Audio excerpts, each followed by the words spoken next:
คุณเคยรู้สึกไหมว่าคุณมองเห็นบางอย่างที่คนอื่นไม่เห็น ถ้าคุณมี3สัญญาณนี้ คุณอาจมีสัมผัสพิเศษในการอ่านใจคนโดยไม่รู้ตัว สัญญาณแรก คุณจับผิดความขัดแย้งได้ทันทีเมื่อคำพูดของเขาไม่ตรงกับภาษากาย สัญญาณที่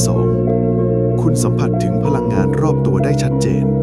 รู้ว่าใครกำลังโกรธหรือปกปิดความลับ และสัญญาณที่ 3 คุณมองทะลุถึงแรงจูงใจเบื้องหลัง รู้ว่าเป้าหมายที่แท้จริงของเขาคืออะไร ถ้ามีครบ3ข้อ คุณคือคนมีพรสวรรค์ แล้วคุณล่ะ มีกี่ข้อ พิมพ์บอกผมหน่อยครับ